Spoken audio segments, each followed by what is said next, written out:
Hiya's and higher healing vibrations. Cosmic Cat here. This is for those connecting to their inner child. Let's get right into it and read the affirmations for the inner child. Before we read this for September 29th, I do want to make sure I let you know the only card that I've pulled so far is this one. It is about motivating you, and it is you've only got 3 choices in life: give up, give in, or give it all you've got. Which one will you pick today?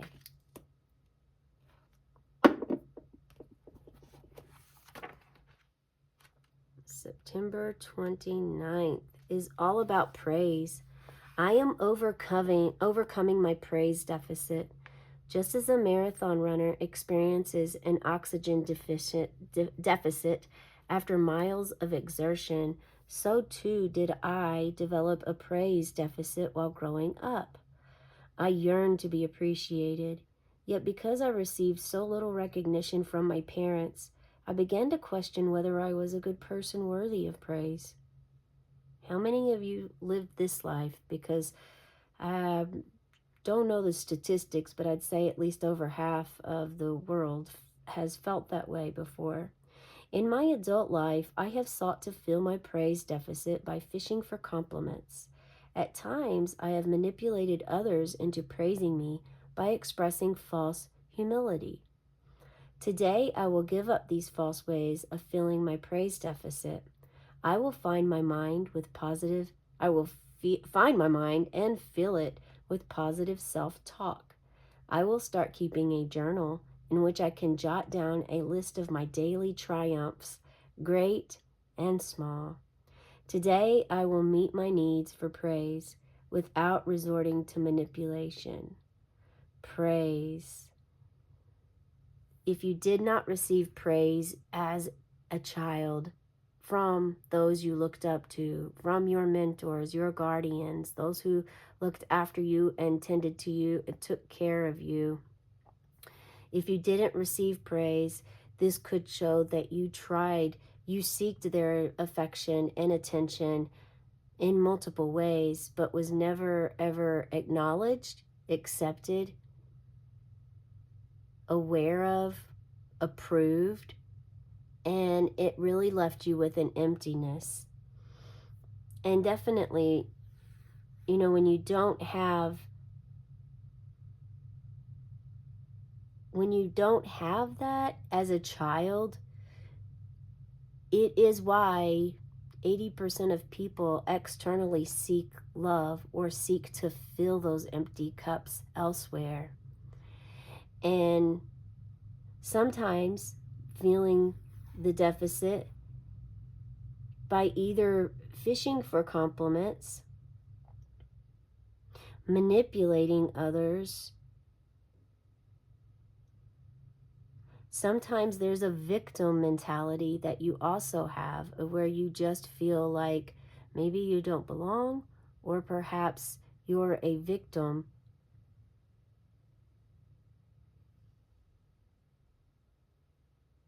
But you're ready now to let go of this. You're going to start making that shift, that transformation from allowing what happened as a child to rule your life today.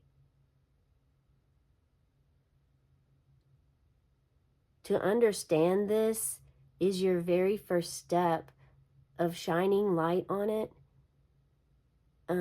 Shining the light is the first step to understanding, and the first step taken to understand why this has been a pattern for you. Why you did seek praise from others, recognition, acknowledgement, and why some relationships you even left because they didn't give that to you, or the praise or acknowledgement they did give was unsatisfactory to you. Wasn't enough, wasn't often, was sarcastic and not genuine, whatever this could be.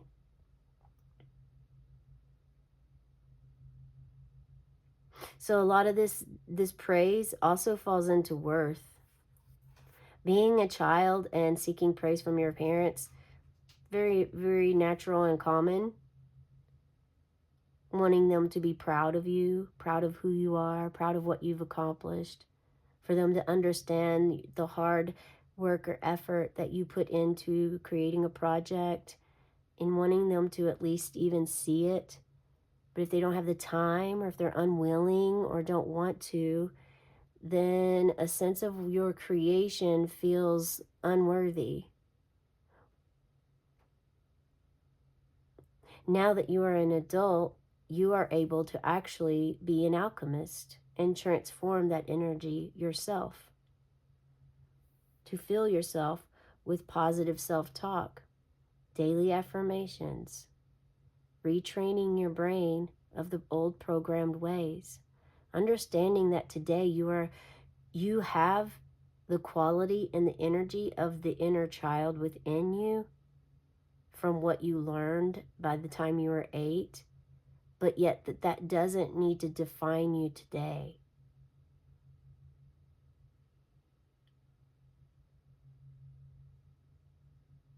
You have an opportunity, since you shine light on this, to see where you are in your life with praise.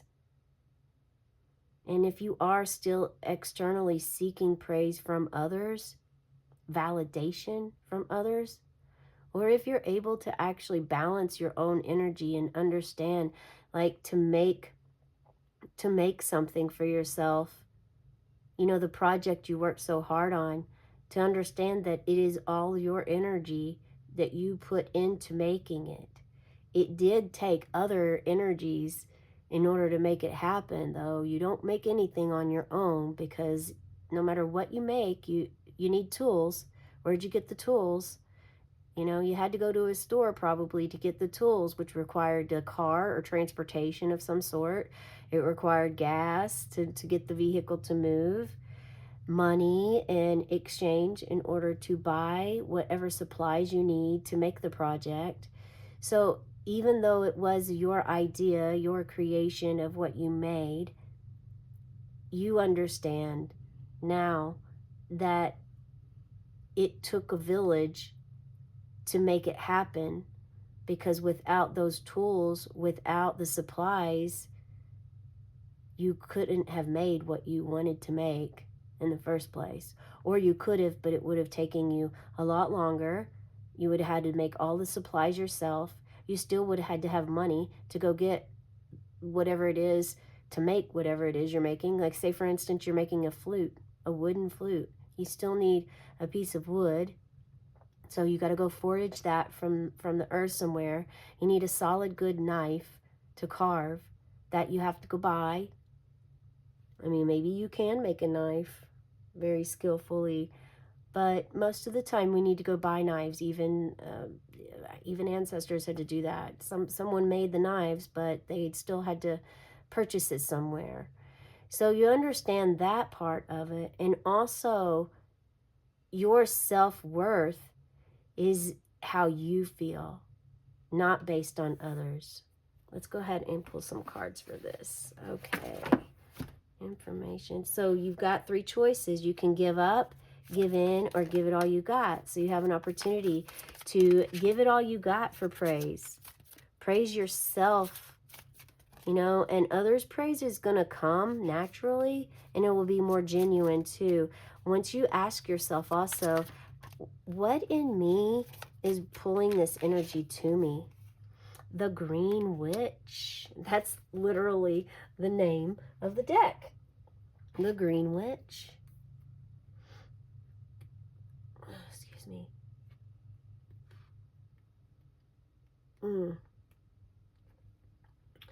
This is asking you to listen carefully to what the plants tell you. Let the woods send you their message, asking you to connect with Earth and her abilities every day. Maybe you look at this card and you don't even really like flowers or birds. So there's a blockage in your body for some reason. If you feel those ways, it's important for you to try to figure out why you feel that way. What makes you feel that way? Feel the way of not going outside to connect to earth, to touch a tree and respect and honor it for being here for so long. Oh, the conversations the trees have heard. The bird that can fly anywhere and chooses to land on your shoulder. Does it freak you out? Or are you honored that the energy of the bird could be still enough and found your shoulder still enough to use as a foundation and feel the messages being sent through the bird? And the flowers. What about how beautiful flowers are? I mean, flowers are just naturally cheering up. People buy flowers for all occasions, for weddings, for funerals. I mean, flowers are for anyone and everyone, and some even naturally grow and are considered, unfortunately, considered weeds in our world. You know, I guess a name is just a name, Spirit says. Unity, King of Cups, and Ten of Swords. Yep, releasing and letting go of the old ways of externally seeking what is meant to be within you. And also finding that unity, the interconnectedness woven, you, your inner child, Mother Earth, you, your inner child, and creation, circle of life, being engulfed and nestled into one another. 22, it's also a master number. It's all about duality and polarity, balancing. In this energy and the King of Cups, which keeps coming up. King of Cups came yesterday as well in both the inner child and the birthday reading, if you feel so inclined. But that's important to know, that the King of Cups energy coming about, you're having emotional maturity. Look at you here. Embracing this masculine emotional maturity in your life. The ability to flow.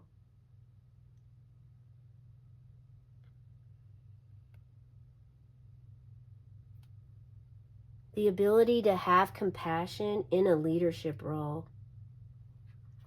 That's power. That's masculine power. And you're using this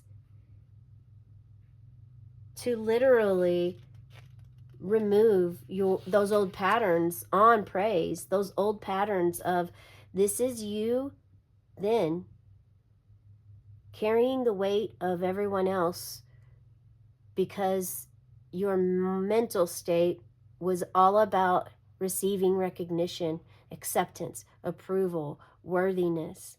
And now from externally seeking, you have those wounds and you're healing those wounds in the water. So taking a bath, cleansing yourself in a lake, in the ocean, connecting to Mother Earth in any way, shape, or form is imperative for you at this time.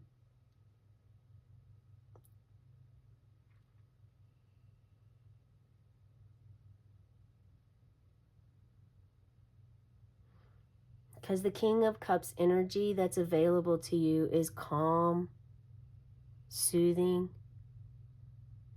diplomatic.